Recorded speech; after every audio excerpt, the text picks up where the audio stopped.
I think especially for mothers, we have a lot of ideas about what we should be doing. Not what we want to be doing or what would be best for our families or ourselves, like what the culture wants us to do.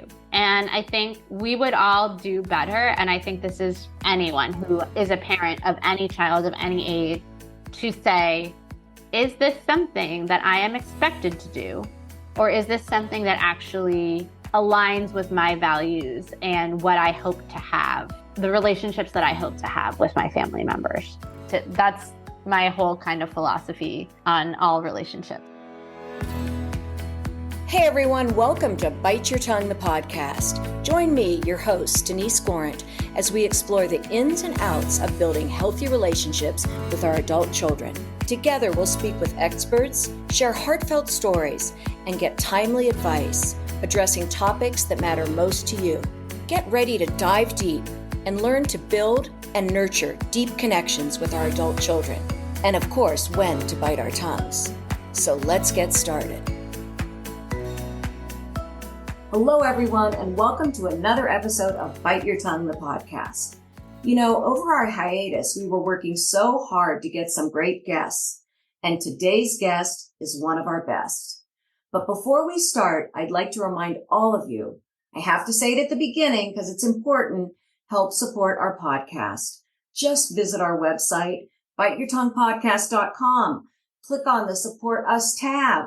For only $5, you can buy us a virtual cup of coffee. Can I ask all of you to do that today? You have no idea how much just $5 will help us. So let's get started. I'm thrilled to welcome Jessica Grose to Bite Your Tongue today. If you've not heard her name, maybe you've read some of her work, or at least you will definitely read her work after listening today. She's a young adult, insightful, and a great writer. She's an opinion writer at the New York Times, writing quite a lot on parenting and millennials, among other things. Her most recent book, Screaming on the Inside, The Unsustainability of American Motherhood, is a wonderful overview of motherhood in America. The San Francisco Chronicle wrote, "If this book feels like it's sounding the alarm on the state of American motherhood, well, that's because it is." But today, I'm also excited because Jessica's a young adult. She's a parent, but also a young daughter to parents like us.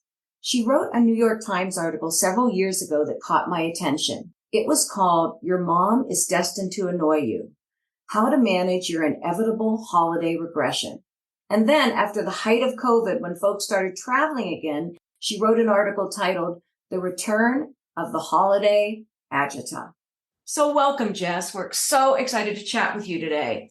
I want to remind you first that our listeners are parents. We're mostly 50 plus, so this is going to be a little different than a lot of your other interviews, of which I know there are many, and I've listened to many. But before I get into my questions, tell us a little bit about yourself, how you got into sort of writing about parenting. I know you're not exclusively parenting now. I read a lot of your opinion columns. I think you did one on movies and TV lately. There's one, I'll talk about a lot of those towards the end. You talk about everything now, but you've leaned into parenting a lot.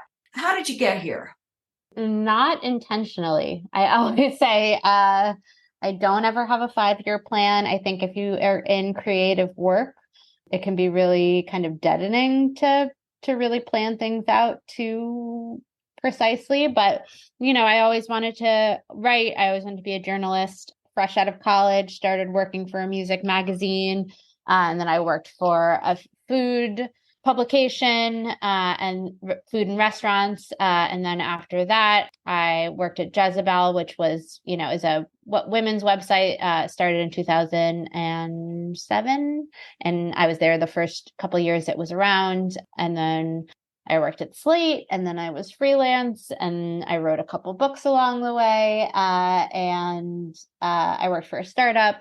And then I came to the Times in 2018. And when I came to the Times, that was when I started focusing on parenting, because I was brought on to start a parenting product section, whatever you want to call it. Did they suggest that to you, or was that of interest to you, or both? Yeah, that was the job that I applied for. And I, obviously was interested in the subject matter, but it was more an opportunity to build something new that was sort of had the energy of a startup, but was in a bigger corporation. So there was more stability. So certainly the subject matter always interested me. And even before I became a parent myself, I think so many things are at the intersection of family life. I mean, obviously raising the next generation, there's politics, there's sociology, there's history. I think it's just a really rich subject that I think is often diminished or minimized because it's looked at in a rather narrow way. It's so much more than just, oh, buy this new bassinet, which I think is like, it's often minimized to this very narrow thing and only focused on very young babies and children and the entrance into parenthood, whereas it's everything. It's everything, and it doesn't stop. And we're going to talk about that today. Yeah. But I would say it's not bassinets. It's buy this thing to get your kid to sleep. There's more about sleep than anything else. Anyway, I'm going to separate this discussion into two parts. We're going to start first talking about your new book. It's very cool, called Screaming on the Inside, the Unsustainability of American Motherhood. And the second part, I want to talk about a couple of the articles that you wrote that really are exactly towards my audience. I love the title of your book, Screaming on the Inside, mostly because I think even parents of adults are screaming on the inside even more now because we're busy biting our tongues. So tell me how you came up with that title. Where did that come from?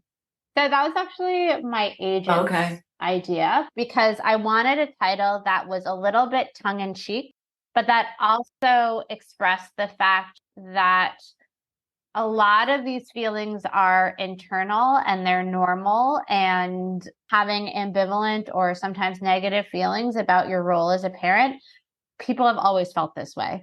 And expressing them on the outside is often what is the problem, because I think we're told, I think especially as mothers, that we should only ever have express perfect joy and perfect love for our children. Whereas, anyone who's done it for more than 30 seconds knows that that's not realistic and not how anyone can get through the day. And so I wanted a title that sort of expressed that. And also there's a lot of history in the book. I sort of have an orientation towards the subject matter that, yes, some things are new in terms of technology and social media, but I think a lot of the emotions and feelings around parenting and motherhood are eternal. And actually, I'm going to read you a quote that I keep on my desktop because it just makes me remember that there is nothing new under the sun. And this is from a New York Times parenting column that I believe was written in the 40s or 50s, maybe even earlier. It was definitely long before I was born. All the same, he thinks that the problems of our time are probably not more vexing to us than the problems of 50 or 100 years ago were to earlier generations, who also had to live with things as they found them. Dr. Lowry contributes this thought for the week to fathers and mothers who think that life was never so complex as now. The world is going to the dogs. The children no longer obey their parents. Elders no longer obey the laws. People are losing their respect for the church. Immorality is rife. The world is going to the dogs. This is a free rendering of a Babylonian cuneiform inscription over 6,000 years ago. That's really amazing. It's almost like it's written today. The only thing missing is social media. Yes. My next question, I want you to talk a little bit about this history. Your book does lead to some things that are, we think are more difficult now. When you think of that quote, you think, maybe nothing's more difficult. Maybe they're not more difficult, they're different.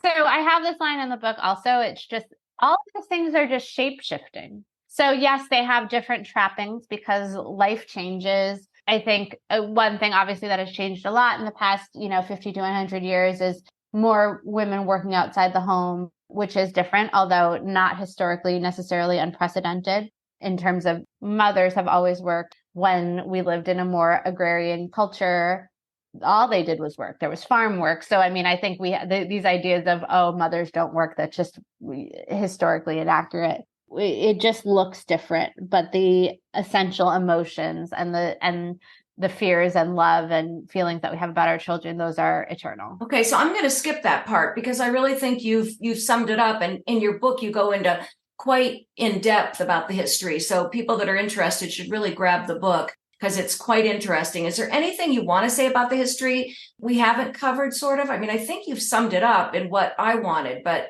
is there anything I've missed? I don't think so. I mean, honestly, what I love about the history is just a reminder that people have always struggled, and it always comforted me. I actually found the history and researching it for my book one of the most exciting parts, because you can really feel a kinship to mothers going through the same things that we went, that we may be going through. And so I found it very comforting.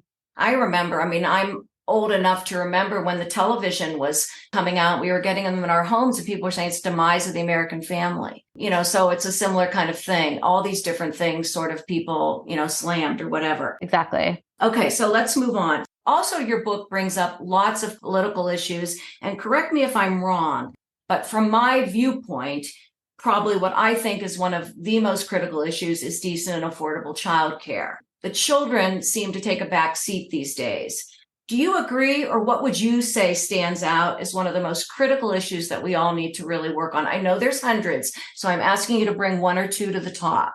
The more I think about it, I think the number one thing that would help parents, but it would actually help everybody, is universal health care. Interesting. I say that because so much of childcare and the issues around it are because parents cannot take flexible jobs. And why can't they take flexible jobs? Well, they're afraid of losing their health insurance. I think we would have much more flexibility in terms of the kind of care.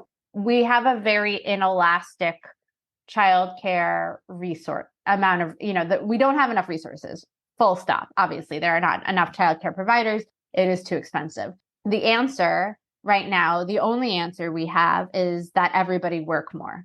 And I think there would be more ability for people to have solutions and for less coverage overall to be necessary if parents could be more flexible in their work hours, which we just cannot have at this point, because you need to work a certain amount of hours to have health insurance.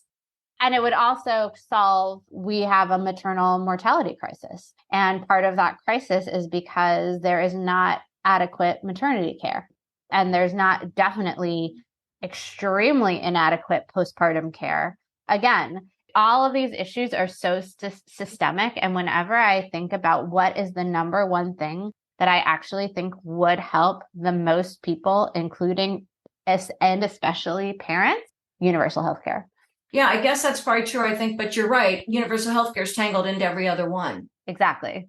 We don't think of it that way, but it's just, I think of it in my own life where my husband and I both have full-time staff jobs. And part of the reason we do that is because I'm very risk averse and I love my job. I'm not about to give it up. But we both feel right now in our lives pretty darn exhausted, and we have, our kids aren't even that little anymore. They're 7 and 10, but there are just too many things every day for all of us to do.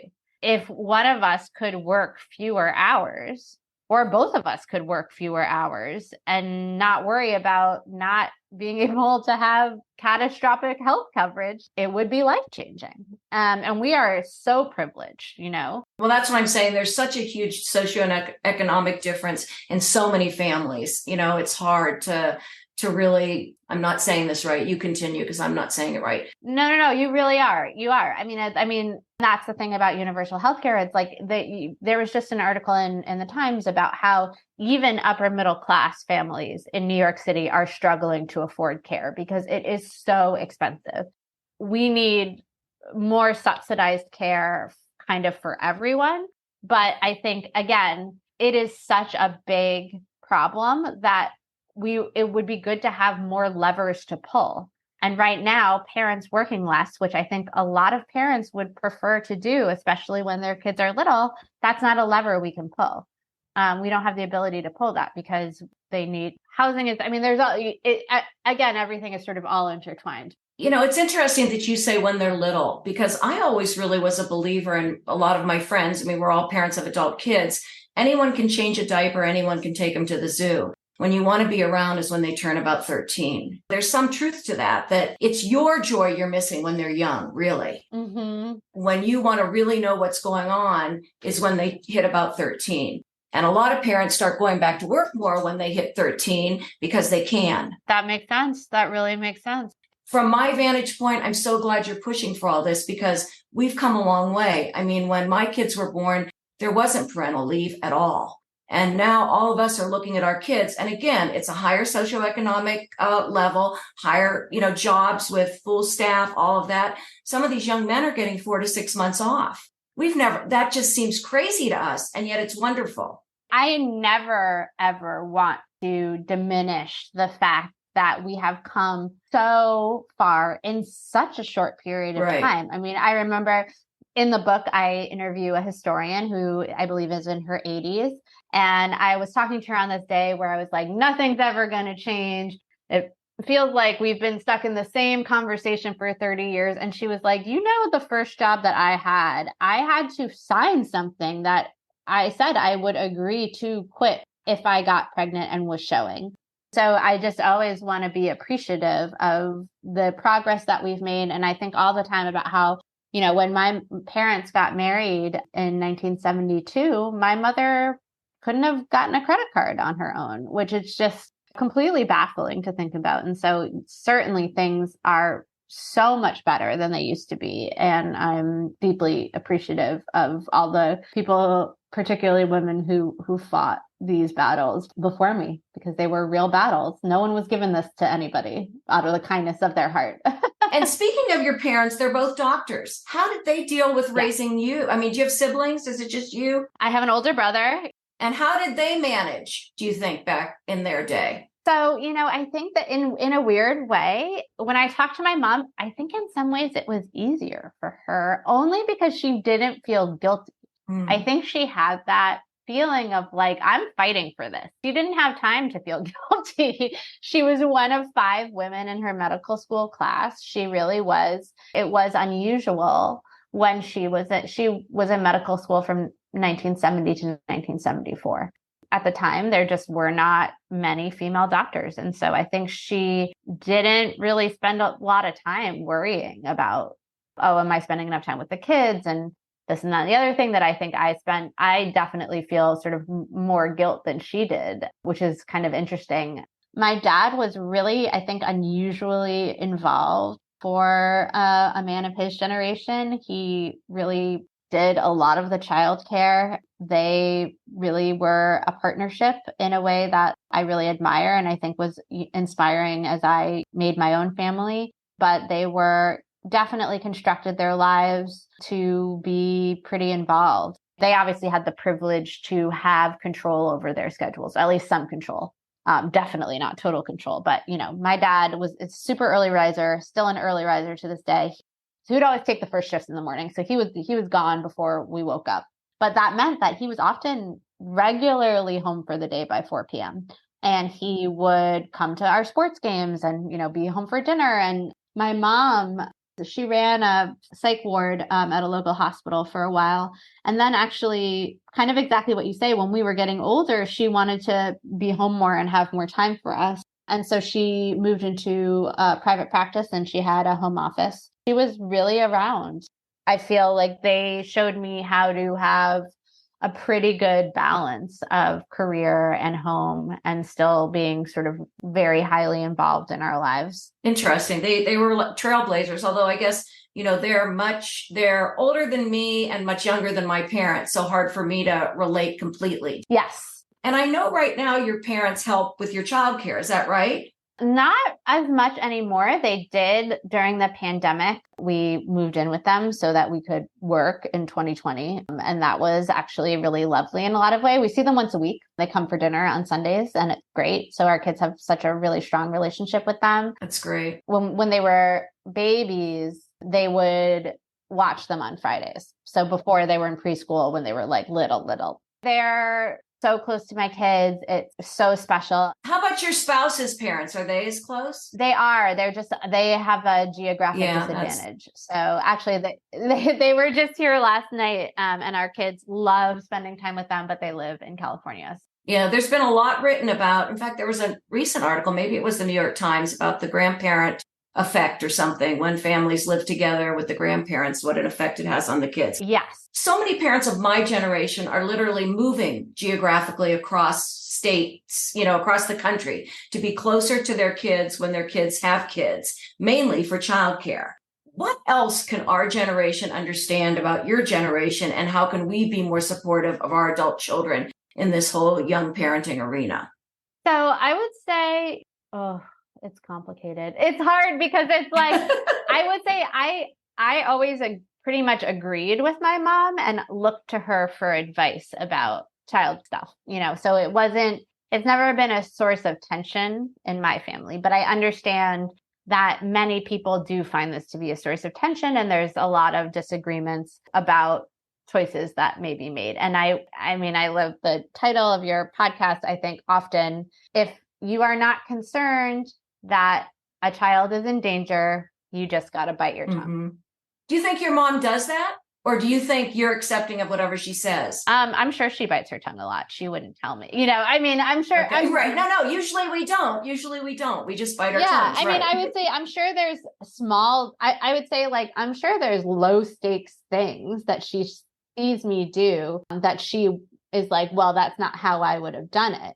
But in general, on the like broad strokes, I know that she feels that I'm doing a good job. And that means something to me. It means a lot to you. Yeah, it means a ton to me. And I think that's the thing. It's like, you have to look at the big picture. The little things day to day, like kids can be raised and thrive in a multitude of circumstances. So unless you think your kid is making a disastrous mistake and really harming their family, their children, it's not worth it. It's not worth it to damage the relationship. Absolutely. And my mom and I also have, I think one of the nice things about our whole family relationship is we're able to joke with each other. They'll make fun of certain things about me, and it's all, I'll make fun of them. And I think it's like, there's maybe is mildly hostile. It's a way to blow off steam for everyone that I actually think is pretty healthy. So, I don't think that we have a particularly tense relationship. We joke around a lot. They have a very jokey, warm relationship with my kids. One thing that we joke about that I think some people could be very sensitive about, we all just joke about, my kids watch a fair bit of TV. I watched a ton of TV growing up. Like, they let me watch tons of TV. So we all joke about, we're letting the kids watch too much TV. You know what? I turned out fine. So that's just sort of an example where someone, I think, depending on the dynamic of their relationships with their parents, might be offended by that. But we're joking about it, and it's not, it is what it is. And I don't know if I have any empirical evidence, but a lot of people I know that are very bright and have done very well will tell me they watched a lot of TV. There's not great research on this because often kids who watch a ton of TV, you don't know what else is going on. There's a lot of confounding factors, right? Right. The question I always ask about these things, okay, what is this behavior replacing?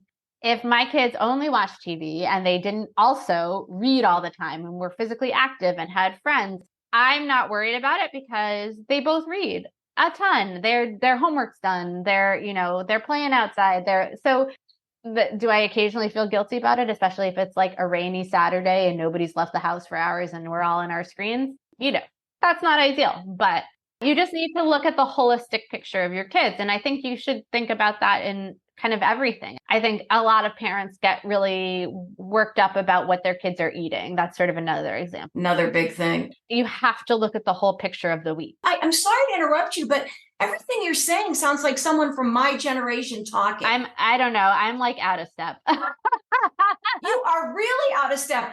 I think, honestly, part of it is because I report in this field. I talk to so many people who are driving themselves absolutely to distraction over every little thing. And because I am so steeped in the research, I know that you just don't have that much control.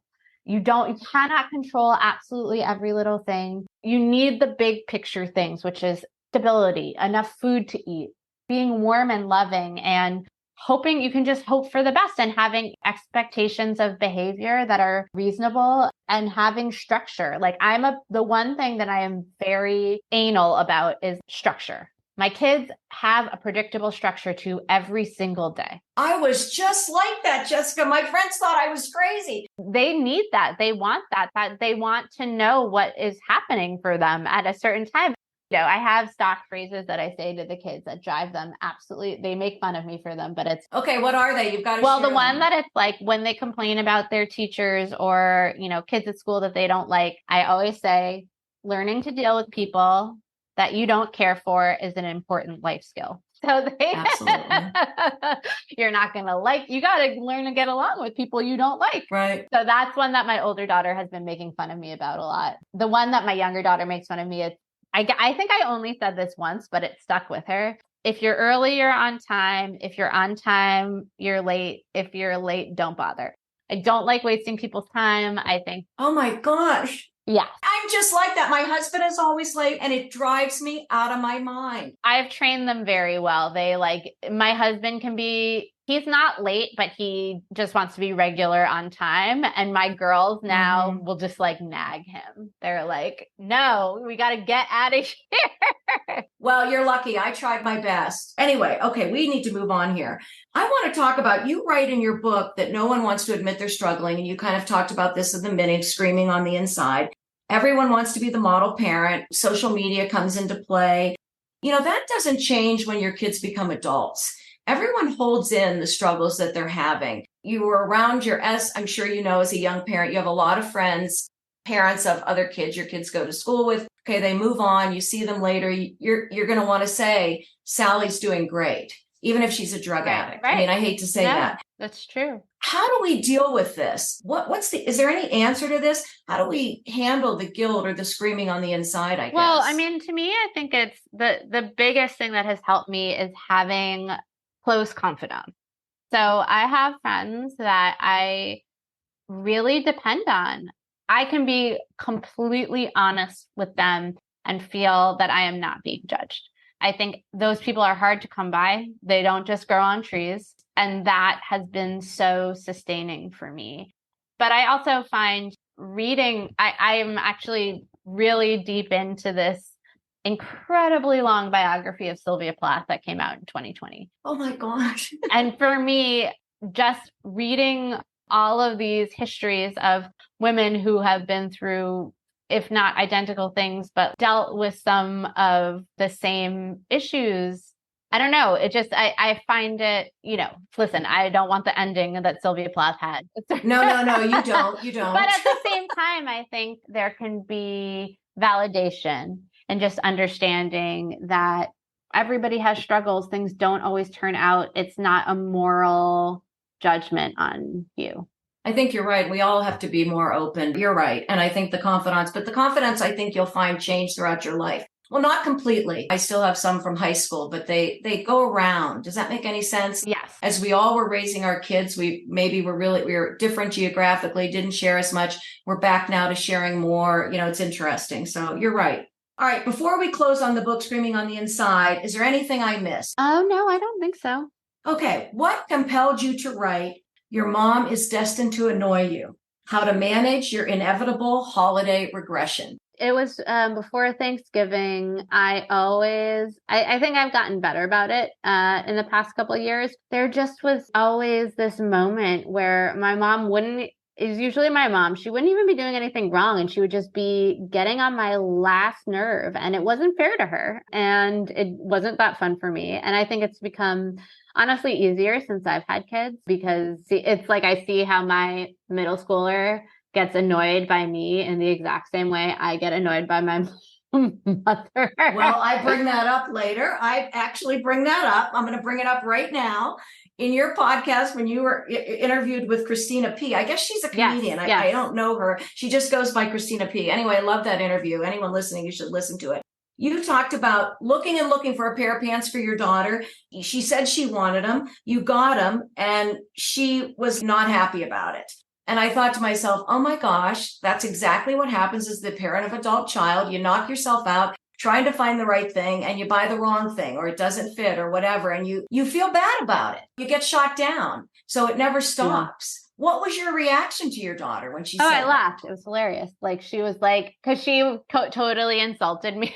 Right, exactly. She didn't bite her tongue. Yeah, but we have like, I'm very, very hard to offend. And so I just, it's like, she had a really good insult delivery. And so I just laughed. Like, I just think it's the only way to deal. Like, she's funny. And so she was like, these look like something you would wear. And I was like, it's a sick burn. That's really like, because, I always feel like I'm the adult. You gotta have a thick skin, I think, to be a parent. And so I laughed and I was like, that was so rude. And she laughed and it was just like, I can't actually remember anything that my kids have ever said that has actually hurt my feelings because they're not in general they're not at the point, I guess they're not teenagers yet. So I won't be surprised if it does happen when they do eventually say things that are meant to hurt my feelings. But at least up till now, and they're sweethearts. They're very empathetic kids and very proud. They're at great ages. Yeah. You're at fun ages. Most parents at your stage in parenting do have a thick skin. And I think even through the teens, your skin stays thick because you have to. I think it really does become really hard when they're young adults and you've given all of this and suddenly everything you say is criticized. We're politically incorrect 95% of the time. Even though we try really hard to say it all correctly, we're biting our tongues. Do you think your mother ever felt that when you came home for the holidays and were struggling with her? Or did she never show any, like, Jessica, I'm trying my best here? Oh, I'm sure she did. I think there were definitely, especially when I was in college, when I was wanting individuation, wanting independence. And I think, I can't remember the details, but I'm sure, there were some struggles, but I think not for a long time. I'm sure she felt that. But I do think, she's a retired psychiatrist. And so I think, oh, that's right. Yeah, we've always had a language to kind of talk about our feelings in a way that has felt productive. It doesn't mean nobody does, like, that feelings are never hurt or egos are never bruised. But I think it's helped given us sort of the language and the way to relate to each other. And I think especially, since I've become a mother, I mean, I have said to her recently, as my older daughter is getting into that teen, These pants look like something you would buy or you would wear. No, it's not. That doesn't bother me so much. What I find hard is she will burst into tears over her hair not looking good. And it's 7 in the morning and I'm not awake yet. And I'm just like, how did you not kill me when I so it's more of that. It's like not even negative. It's starting the morning with like just a big emotional outburst. Even if it's like, I'm not mad at her. It's just, it's a lot to deal with before 8 a.m., man. Like I'm not built for that. So that I feel like she and I can have a laugh now about, I know I am very much like my older daughter. I know I was the exact same way at her age. And we can sort of have a laugh about that together now. Right. Well, the laughing sounds really a great part of your family. Yeah, it really is. In this article, you talk about regression and you actually provide a scientific term for it. Family systems theory. Tell us about it. So, I mean, each family is its own sort of closed loop in a way. It's like your role in that family and the patterns that you create young, they're very hard to shake off. You might be thought of as you were the smart one growing up. And so you might not want to sort of be in that role when you're older. Those grooves are very well worn. And so getting out of those grooves as an adult, it takes some work. And sometimes you stay in the groove. I was always the messy, sloppy one, and it never changed. Even though in my own house I'm neat, but I would go home and turn right back into the messy, sloppy Exactly. one. And it's not always negative. We're different people with different friends and different family members. So I don't think it's always necessarily negative, although it can be if you're turning into somebody that you don't particularly like. True. You also quoted Kira Burdett. She's a researcher at the University of Michigan. And she has studied over the years the tension between adult children and their parents. She said 94% in her study reported some kind of strife in their relationship. It goes to say, she especially said mothers and their daughters are especially fraught. What do you think about this? And what have you learned about this in your research? I think that conflict is inevitable. Conflict with anyone that you spend that much time with. I don't care how much you love them or who they are. It's just inevitable. It's hard to live with people. It's hard to, be confronted every day with different personalities and ways of being. And I do think the mother-daughter relationship is the basis of half of literature. I don't know. I don't think. No, it's true. We're never going to get to the bottom of its depths and its, emotional valences. And it's, I have 2 daughters. And so I think about it. I think about it all the time. Yeah. I love how you said conflict is inevitable. And yet I'm sure you've read the statistic that 25% of young adults are estranged from their parents. Yeah. Why is this taking such a toll? I don't know. I don't ever want to speak to anyone's specific experience. No, that's right. That's right. People, I absolutely know that there are parents out there who are abusive and kids are right to cut them out of their lives. But I also think that sometimes you need to work through conflict that is uncomfortable and unpleasant, and that is ultimately will bring you more peace than just completely cutting somebody out of your life. I agree with you. And I think conflict is inevitable. And I think conflict brings people closer. Yes. Getting through, really resolving a conflict is an amazing way to really feel like you've been heard and understood. Exactly. So I totally agree with you. But it's hard though. It takes a toll. It's easier to just shove it down. And it's, I certainly, there's times where I don't fully explore things that are unpleasant to me and I just sort of deal with them. But, Gotcha. Okay. So your next article you wrote was how to tell your parents you're not joining them for the holidays. And I guess as a parent, I want to say, okay, fine. Do we really expect our kids to join us for every holiday? Why is this an issue? Yeah, I think some parents can be really unreasonable and not understand that their kids have to have their own lives and their own, especially when they have their own families. Sometimes they need to create their own family rituals, and especially scheduling. My kids are now in 2 different schools. Their spring break, one of them has spring break from March 15th to April 1st, and the other one has spring break April 1st to April 12th. It's like April 22nd. There is not a single day that and I'm I don't know what the heck I'm going to do about this. And if I had a parent who was and you must be here on this day, I would lose my mind because I'm already I don't know how we're going to deal with work and all this.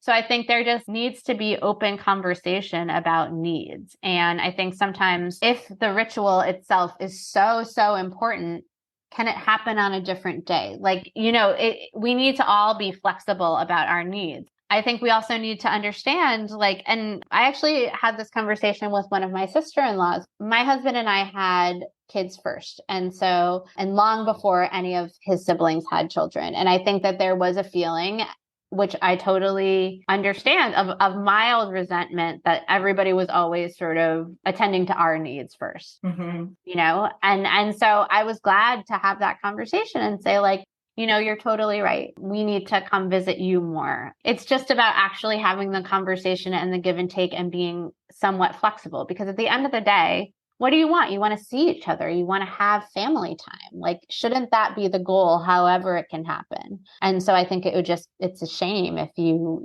have World War III over you're not here on this specific day. And I think especially there needs to be a lot of grace in families where there's divorce. And so then there's 5 different sets of, so many different sets of people to see. Do you need to be driving all day on Christmas Day so everybody gets and not actually get to stay and enjoy each other's company just because everybody insists on Christmas Day, right? You're absolutely right. And it's my generation that needs to calm down and understand that. Yeah.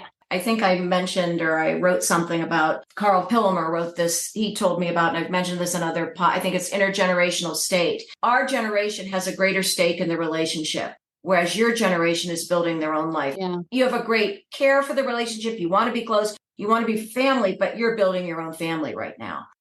You end your book with this statement: we can't just shed several lifetimes of cultural conditioning in one fluid motion, but we can start listening to ourselves. What does that mean to you for both generations of parents? So I think what that means is, I think especially for mothers, we have a lot of ideas about what we should be doing, not what we want to be doing or what would be best for our families or ourselves, like what the culture wants us to do.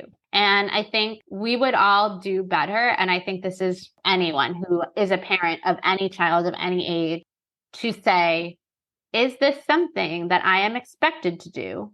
Or is this something that actually aligns with my values and what I hope to have, the relationships that I hope to have with my family members? That's my whole kind of philosophy on all relationships. I love it. I do think that there are particular pressures on mothers, and I feel them. So more than fathers? I think they're different, and I think that they're more intense. And I think that the pressures that dads feel are often not about the actual relationships and the day-to-day activities. It's more about, and this is very stereotypical, but we're talking about sort of cultural pressures that are stereotypical. Mm-hmm. I think fathers feel pressure to make money, to provide, to, be air quote, you can't see the air quotes, but be men in a very stereotypical way. And that is not a small pressure. That is a huge pressure. So I'm not diminishing it. But I think in terms of their roles as father, they're not worried about like, oh, is this meal nutritionally perfect? Is the costume for Halloween the perfect costume? Like, I don't think that they have those sort of day-to-day pressures and concerns in the way that most moms feel they are judged on those sorts of aspects. Interesting. Jessica, at the end of every episode, I always ask my guests to give us 2 or 3 takeaways they want our listeners to remember. What would you want to offer our listeners at the end of this interview? So ambivalence is normal. Ambivalence toward your kids. You're not going to feel amazing about being a parent every second of the day. That's normal. Feeling guilty about it is just a waste of your time. So don't have guilt over feeling guilty. Like, just don't. Try to not do that. Feel the feelings, work through the feelings, go about your day. Do not feel bad about it. So that's the really ultimate takeaway of the book.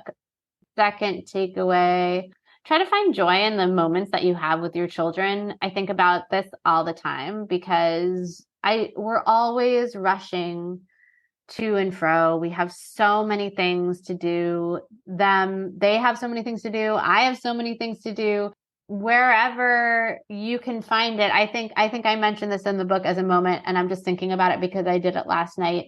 My younger daughter loves cat videos. We can't have cats because my dad's allergic. And I'm actually pretty sure my older daughter's allergic because whenever she sleeps over at someone's house that has a cat, she's scratchy. My younger daughter's obsessed with cats. She loves talking about cats and thinking about cats. So we will just look at cat videos on Instagram and TikTok, and she just laughs and laughs. It brings her so much joy. We're like snuggling together, and it's like such a little thing, right? But it's like, I value it so deeply. So it's just like actually trying to be so present in those moments, enjoy them because they are so fleeting. I feel like I'm like hoarding them, these little like joy moments with my kids. And I know that they're, especially, we're not going to have any more kids. And my 7-year-old is kind of getting out of the little kid phase. And so I find it particularly kind of bittersweet to have kind of, little kid moments with her. So, well, Jessica, hoard away. And I really want to thank you so much for joining us today. I appreciated your replying and agreeing to do this because I know you're in hot demand. So I just want to thank you so much. Oh, my pleasure. Really means a lot. Thank you so much, Jessica. What a smart gal. Although I know we focused quite a bit on young motherhood, there were many takeaways, I think, for all of us. I hope you agree. I particularly liked the quote she shared at the beginning.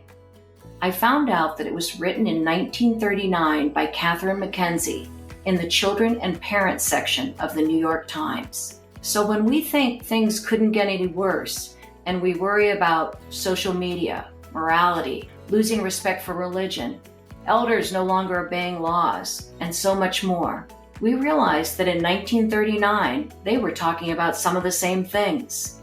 Now, if you have time to check out some of Jessica's articles in the New York Times, I think you'll love them. Two that I like in particular are a recent one on the Great American Teacher Crisis and another one that I think is a 5-part series on religion. And don't forget about her book, Screaming on the Inside, The Unsustainability of Motherhood in America. It's a great look at the history of motherhood and how we can work together to make it better for all of us. Anyway, thank you all for listening, and thanks again to Connie Gorant Fisher, our audio engineer. And if you enjoyed our podcast, share it with a friend. It really means a lot. And finally, always remember, sometimes you may have to bite your tongue.